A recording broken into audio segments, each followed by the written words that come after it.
ठाण्यातील लोकमान्य नगर भागातील करुमेदेव या इमारतीच्या एका घराच्या छताचा प्लास्टर शनिवारी सकाळी पडलाय।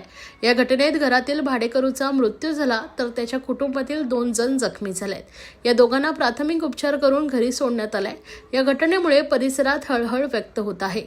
ठाणे महानगरपालिकेच्या आपत्ती व्यवस्थापन कक्षाने दिलेल्या माहितीनुसार मंगळवार 13 डिसेंबर रोजी पहाटे सुमारे 3 वाजता ठाण्यातील लोकमान्य नगर परिसरात ही घटना घडली आहे। मैत्री पार्क, लक्ष्मी पार्क फेज 1 समोरील करुमेदेव सोसायटीतील टेरेसवरील एका घराच्या हॉलमधील छताचे प्लास्टर कोसळले। करुमेदेव सोसायटी ही तळ अधिक 7 मजली असून ती सुमारे 16 वर्ष जुनी आहे। या इमारतीमध्ये एकूण 53 खोल्या आहेत। कलावती वर्मा या टेरेसवरील रूम क्रमांक 802 च्या मालक आहेत। या खोलीत मनोज मोरे हे कुटुंबासमवेत भाड्यानं राहत होते। या सदनिकेतील हॉलचे प्लास्टर अचानक कोसळले।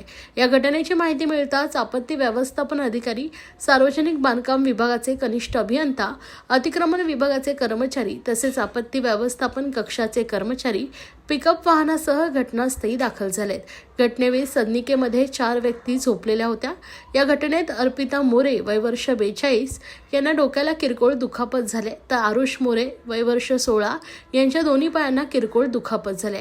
या दोघांना तत्काळ सिद्धिविनायक रुग्णालय ठाणे येथे प्राथमिक उपचार देऊन घरी सोडण्यात आले तर मनोज मोरे वय वर्ष 45 यांच्या छातीला गंभीर दुखापत झाल्याने उपचारासाठी रुग्णालयात दाखल करण्यात आलं असता डॉक्टरांनी त्यांना मृत घोषित केलंय।